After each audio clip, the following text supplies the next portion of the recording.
அனைவருக்கும் வணக்கம். நாகை சட்டமன்ற தொகுதியோட நாகை நகராட்சியை சேர்ந்த பகுதியான பச்சை பிள்ளை குளம் தெரு, அந்த பகுதியில சமீபத்துல நம்ம நாகை தொகுதியின் வெற்றி வேட்பாளர் ஃபாத்திமா ஃபர்கானா அவர்கள் பொறுப்பாளர்களை சந்திக்கிறதுக்காக போயிருந்த போது பொதுமக்கள் எல்லாரும் சூழ்ந்து கொண்டு அந்த பகுதியுடைய அவல நிலையை குறித்து அவங்கள்ட்ட எடுத்துரைத்திருக்காங்க. என்ன அவல நிலை அப்படின்னு பாத்தீங்கன்னா, பாதாள சாக்கடை திட்டம் அங்க நடைமுறையில இருக்கு. அந்த பாதாள சாக்கடை திட்டமானது ஒரு வருட காலமாக நிரம்பி வழிதான், நிரம்பி தினந்தோறும் வழிந்த வண்ணமே இருந்துகிட்டு இருக்கு. இது ஏன், இதன காரணம் என்ன அப்படின்னு கேட்கும்போது, இந்த பகுதி பள்ளமான பகுதி, இங்க இப்படிதான் இருக்கும் அப்படின்னு ஒரு தரப்பும், இல்ல இந்த இடத்துல அடைப்பு இருக்கு, அதை சரி பண்றோம் அப்படின்னும், இப்படியே ஒரு வருட காலமாக கடத்திக்கிட்டே இருக்காங்க அதிகாரிகள். இதை பல அரசியல் கட்சி தலைவர்கள் பார்த்துட்டு போயிட்டாங்க. இது வரைக்கும் எந்த விதமான நடவடிக்கையும் எடுக்கல. எங்களுக்கு இங்க சுகாதார சீர்கேடு ஏற்பட்டு வாந்தி மயக்கம்னு நாங்க தினந்தோறும் மிக கொடிய நோய்களால பாதிக்கப்பட்டு அல்லலுக்கு உட்பட்டு இருக்கோம் அப்படின்னு சொல்லி மக்கள்லாம் ரொம்ப வருத்தத்தோட இந்த கோரிக்கையை பதிவு பண்ணியிருக்காங்க.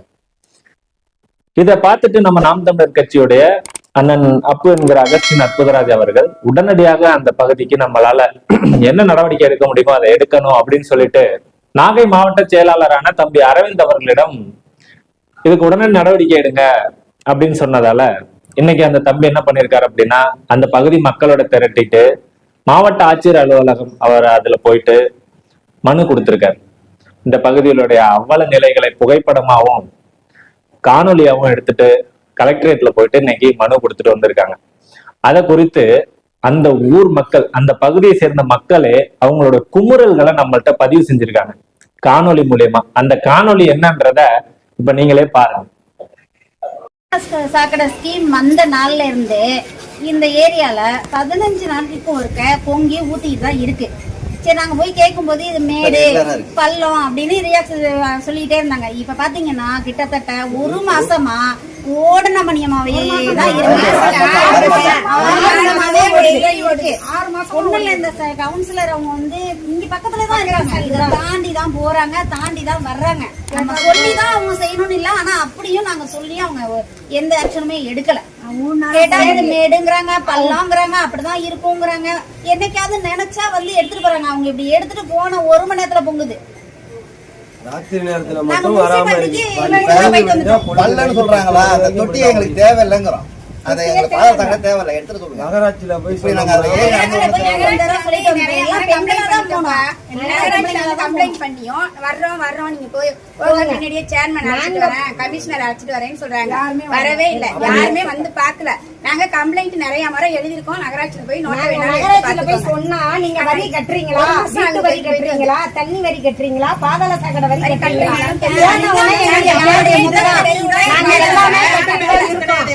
ஒரு 5 மாசமா தான், இந்த வருஷம் தான் நான் கட்டல. எல்லாரும் எல்லா வரியும் கட்டுறாங்க, கட்ட முடியாது. அதை சுத்தம் பண்ணாதான் கட்டுவோம்னு சொல்லிட்டு வந்தோம். போன வாரம் கூட 10 நாளைக்கு முன்னாடி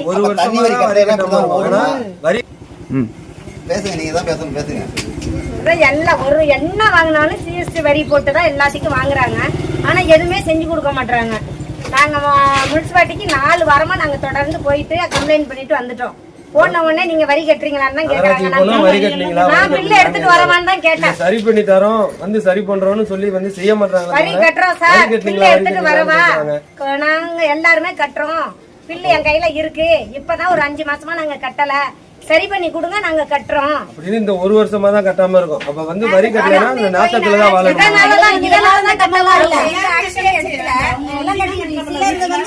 ரொம்ப பெரிய விஷயமா கொண்டு போகணும்னு சொல்லி தான் ஸ்டாப் பண்ணி அது சில பேர் கட்டல, பாக்கி பேர் கட்டிட்டு இருக்காங்க. எல்லா மக்களும் நாங்கதான் கொஞ்சம் பேர் கட்டல, சரி பண்ணுங்க கட்டுறோம். இல்ல இப்படிதான் ஓடுனா எங்களுக்கு அந்த இடத்துல தொட்டியே வேணா க்ளோஸ் பண்ணுங்கிறோம். எடுத்துருங்க, அதை மீட்டிட்டு தான் வீட்டுக்குள்ள வரணும்னா தேவையில்ல. எல்லா காலையும் முழங்கால் ஒரு மாதிரியா செயல்படுத்த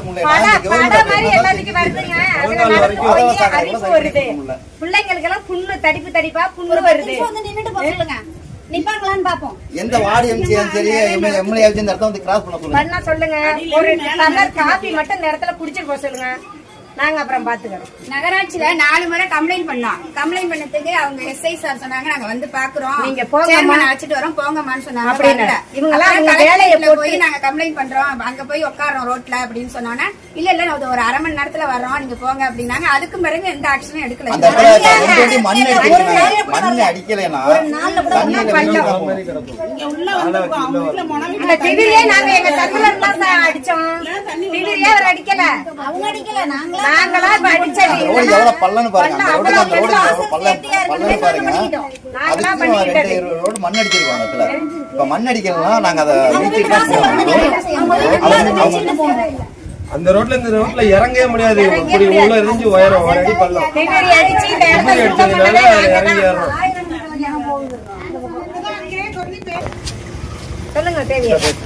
இப்ப இந்த கான்ட்ராக்ட் எல்லாமே முனிசிபாலிட்டியில இருந்த வரையும் ஓரளவுக்கு நல்லா தான் இருந்தது. பிரைவேட்டுக்கு மாத்தினாங்க பாருங்க, அதுல இருந்து ஓவரா அலட்சியம்.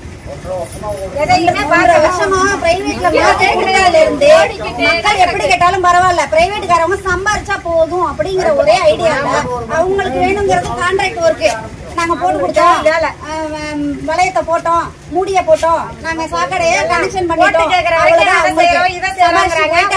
அது கரெக்டா போகுதா, அது கரெக்டா மக்களுக்கு இடையூறு இல்லாம போகுதா, இதை யாரும் கவனிக்கல. பிரைவேட்காரவங்க பாக்கல.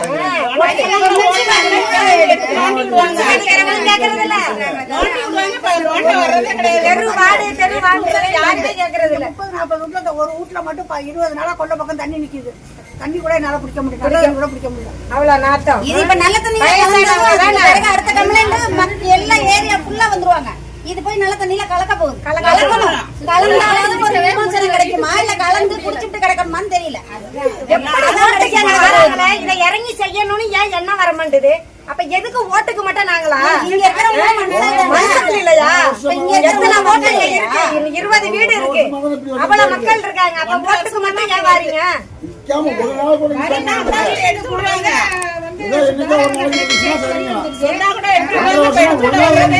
எங்களை வச்சு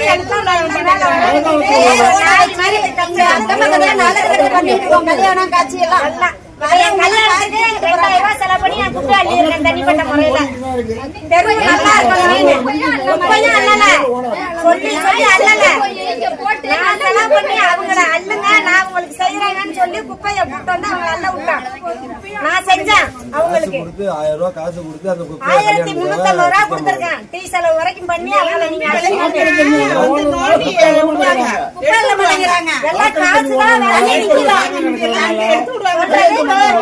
தண்ணி நிக்கிதான், குப்பையா அள்ள மாட்டாங்களாம். ஆனா பக்கத்துல மக்கள் வசிக்கணுமா. இதுதான் உங்க கவர்மெண்டோட சட்ட திட்டமா? இப்பதான் சட்டம் போட்டிருக்காங்களா? என்ன சட்டம்னு எங்களுக்கு ஒண்ணும் புரியலையே. எங்க கல்யாணத்துக்கு வந்தவங்க தான் நாம் தமிழர் கட்சி. அவங்க பார்த்துட்டு நான் சரி பண்ணி தரேன்னு சொல்லிட்டு போயிருக்காங்க. அவங்க சரி பண்ணி தரேன்னு சொல்லியிருக்காங்க நாம் தமிழர் கட்சியில இருந்து வந்தவங்க. அதனால அவங்கள நம்பி எங்க தெரு மக்கள் எல்லாரும் சொல்றாங்க, இந்த இதை நீங்க கண்டிப்பா எங்களுக்கு செஞ்சே கொடுத்தாகணும். அண்ணனுக்கு அனுப்புங்க, சீமான் அண்ணனுக்கு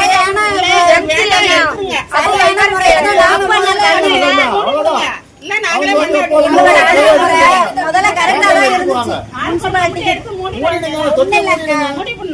நாங்க எல்லாரும் கரெக்டான முறையில தான் முதல்ல இருந்தோம். முனிசிபாலிட்டிக்கு போறது, கவுன்சிலரை பாக்குறது. ஆனா அதுக்கு மரியாதை எங்களுக்கு கிடைக்கலையே, பலன் கிடைக்கலையே. அப்ப எங்களுக்கு யார் நல்லது செய்வாங்களோ நாங்க அவங்கள்ட்ட சொல்ல வேண்டியதா இருக்கு. பள்ளமான ஏரியா அப்படிதான் வரும். அவர் பதில் இந்த ஒண்ணுதான், பள்ளமான ஏரியா. 14வது வார்டு பச்சைக்குளப்படத்துல இருந்து பேசுறாங்க. நான் மழை காலத்துல தான் இந்த மாதிரி சாக்கடை போகும். இப்போ ஒரு 7-8 மாசமாவே இந்த சாக்கடை நிக்கவே இல்லை. மெயின் ரோடுங்க, அப்படியே இப்ப தன்னால அவ்வளவு சாக்கடை அசிங்கமா போயிட்டே இருக்கு. நாங்க எத்தனையோ கம்ப்ளைண்ட் கொடுத்தாச்சு, எங்க எம்சிட்ட சொன்னோம், இது பள்ளமான ஏரியா இப்படிதான் போகணும்னு அவர் சொல்றாரு. எத்தனையோ நாங்க நேரடியா போய் கேட்டு பார்த்துட்டு வந்துட்டோம். முனிசிபாலிட்டிக்கு 2 தடவை முனிசிபாலிட்டிக்கு போயிருக்கோம். தண்ணி வரி கட்டுறீங்களா, வீட்டு வரி கட்டுறீங்களா, கூரை வரி கட்டுறீங்களான்னு கேட்டாங்க. எல்லாமே கட்டுறோம், இனிமே பாதாள சாக்கடைக்கு கட்ட மாட்டோம், நீங்க வந்து சரி பண்ணாதான் கட்டுவோம்னு சொல்லிட்டு வந்திருக்கோம். நகராட்சியில போய் கேட்டாக்கா வரி கட்டுறீங்களா முதல்லன்னு கேக்குறாங்க. சுத்தம் பண்ண வர மாட்டாங்க. வரி கட்டலன்னா இப்படிதான் கிடக்குமா? வரி கட்டாம விட்டவங்களுக்கு எல்லாம் இப்படி நாத்தத்துலதான் வாழணுமா என்னன்னு தெரியல. ஆனா எல்லா வரியும் கட்டிக்கிட்டு தான் இருக்கோம். இந்த 1 வருஷம் தான் வேணுங்கன்னே கட்டல, சரி பண்ணாதான் கட்டுவோம்.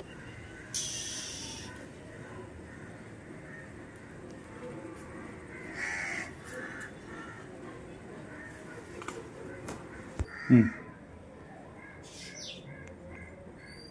மாதிரி 15 நாளா இந்த மாதிரி சாக்கடை தண்ணி வந்து இப்படி எதிர்த்து நிக்குது. தண்ணி போற வழியிலேருந்து ரிட்டர்ன் ஆகி இப்படி வந்து நிக்குது. வயசானவங்க இருக்காங்க, பிள்ளைங்களும் இருக்கிறாங்க. வீட்டுக்குள்ள அங்க வரக்குள்ளேயே ஒரே வாடை அடிக்குது. அந்த ரோட்டு பக்கம் செப்டி டேங்க் போகுதுல அதே மாதிரிதான் இங்கேயும் இந்த மாதிரி வருது. முண்டு ஊத்துறாங்க, அவங்களால முடியல, சாப்பிடவும் முடியல. அந்த இடத்துல தண்ணி இல்லை, குடிக்கிற தண்ணி இங்க இருக்குது, அதுவும் குடிக்க முடியல. இது மாதிரி இருந்தா எல்லாருக்குமே வியாதி தான். என்ன பண்றதுன்னு தெரியல. சொல்லியாச்சு, இந்த மாதிரி கவுன்சிலர்ட்டையும் சொல்லிட்டோம். அவங்க வந்து அங்கே பெரிய மோட்ரு ரிப்பேரு, அதை எடுத்தாதான் இது சரியாகுங்கிறாங்க. அப்புறம் இந்த பாதாள சாக்கடைக்கு வேலை செய்கிறவங்கள்ட்ட அவங்கள்ட்டையும் சொல்லி முனிசிபாலிட்டிலேருந்து வந்து நேற்று பார்த்துட்டு அவங்களும் வந்து அந்த பக்கத்தில் அடப்பு இருக்குது, அங்கே எடுத்தாதான் இங்கே சரியாகுங்கிறாங்க. ஆனால் இப்படி வந்து 15 நாளாக இப்படி இருக்குது. இங்கே இப்படி இருந்தால் என்ன பண்ண முடியும்னு தெரியல. அவங்க சாப்பிட்றது கொள்றது எல்லாமே இங்கே இல்லை. அங்கே எங்கள் வீட்டில் வந்து சாப்பிட்டுட்டு இருக்கிறாங்க. வயசானவங்களா இருக்கிறாங்க. இந்த மாதிரி இருக்குது, யாரும் வந்து பார்க்கவும் மாட்டேங்கிறாங்க. சொல்லியாச்சு, வந்து பார்த்துட்டு இங்கே அடப்பு இல்லை அப்படிங்கிறாங்க. இதுக்கு ஏதாவது ஒரு வழி பண்ணினா தேவையில்ல. இல்லை இந்த பாதாள சாக்கடை கனெக்ஷனே வேணாம், பணம் மட்டும் நாங்கள் வரியோடு சேர்த்து கட்ட வேண்டியதாக இருக்குது. இந்த மாதிரி இருந்தால் வந்து டக்குன்னு வந்து பார்க்க மாட்டேங்கிறாங்க. சொல்லிக்கிட்டே தான் இருக்கோம், நேற்று எல்லாம் ஃபோன் பண்ணிக்கிட்டே தான் இருக்கிறோம் முனிசிபாலிட்டிக்கு இந்த மாதிரின்னு. வந்து பார்த்துட்டு இங்கே அடப்பு இல்லை, வேற எங்கேயா அடப்பு இருக்க எடுக்கணும் அப்படிங்கிறாங்க. இந்த மாதிரி இப்போ இருந்தால் என்ன எப்படி இருக்கிறதுன்னு தெரியல. வீட்டில் இந்த மாதிரியா இருக்குது. பச்சைப்பிள்ளை குளம் கீழ்கரை 31ஆம் நம்பர் வீட்டில் வசிக்கிறோம். அங்கே தான் இந்த மாதிரி பிரச்சனையாக இருக்குது. ஆனால் நாங்கள் முனிசிபாலிட்டியில் போய் சொல்லியிருக்கோம், மனுவெல்லாம் கொடுத்தாலும் முனிசிபாலிட்டியில் போய் சொல்லியிருக்கோம். சொன்னதுக்கு ஆளை வச்சு பார்த்தாங்க. பார்த்துட்டு அடப்பு வெளியில தான் இருக்குது, இங்கே இல்லை, அதை எடுத்தால் தான் இங்கே சரியாக வரும் அப்படிங்கிறாங்க. ஆனால் இன்னும் அடப்பு எடுத்த பிறகு அங்கேயும் தண்ணி போயிட்டுருக்கு. அதை விட இப்போ இன்னைக்கு இல்லாத விட இன்னைக்கு அதிகமாக தண்ணி வந்துட்டு இருக்கு. நல்ல தண்ணி இதில் தான் இருக்குது. நல்ல தண்ணி குடிக்க குளங்க கொள்ள பக்கமே வர முடியல. இதுக்கு என்ன வழி பண்ணுறதுன்னு எனக்கும் தெரியல. இது மாதிரி எங்கேயுமே இல்லை, இங்கே தான் இந்த மாதிரியா இருக்குது. கேட்டால் இது பள்ளமாக இருக்குது, ரிட்டர்ன் திருப்பி வந்துடுதுங்கிறாங்க. இது வராமல் இருக்கிறதுக்கு ஏதாவது வரி கட்டுறாங்கல்ல, பாதாள சாக்கடைக்கு வரி கட்டுறாங்கல்ல, அப்போ இது மாதிரிலாம் வந்திருந்தா அவங்க தான் ஏதாவது முனிசிபாலிட்டியில் பார்த்து செய்யணும். நாங்கள் என்ன இப்போ என்ன செய்யறதுன்னு ஒன்றும் தெரியாமல் முடிச்சுக்கிட்டு உட்காந்துருக்காங்க. அவங்க வயசானவங்களா இருக்காங்க. இதுக்கு ஏதாவது ஒரு வழியை பார்க்க வைக்கணும். இந்த மாதிரி இந்த ரோட்ல போறது வந்து கிட்டத்தட்ட 1.5 வருஷமா போயிட்டு இருக்கு. அதெல்லாம் இன்னைக்கு நேற்று போகல. இங்க வந்து இப்போ இங்க எப்படின்னா மழை பெஞ்சா எல்லாம் சேர்ந்துட்டு போகும், கொஞ்சம் லைட்டா லேசா வரும், அதோட உள்ள போயிடும். இந்த மாதிரியெல்லாம் இவ்வளவு மோசமா இல்லை. 15 நாளா போயிட்டு இதுல இப்படி இருக்குது. அங்க வந்து 1.5 வருஷமா போயிட்டு இருக்கு ரோட்ல. அதனால ரோட்ல போய் குளத்துல போகுது. இது வீட்டுக்குள்ள அப்படி வந்தா இன்னும் கொஞ்சோடு தான் இருக்கு, உள்ள ஏறிடும் அப்படியே. அடுப்பாங்க சமைக்கிற இடம் இது. அதுக்கப்புறம் என்ன இருக்கு வழி பிறக்கிறதுன்னு தெரியல. இல்லை பாதாள சாக்கடையே வேணாம், எப்பொழுதும் அவங்க விட்டது மாதிரி விட்டுக்குவாங்க. இந்த சாக்கடைக்கு பணமும் கட்டி இந்த மாதிரி அவஸ்தையும் பட்டுக்கிட்டு இருக்க வேண்டியதாக இருக்குது.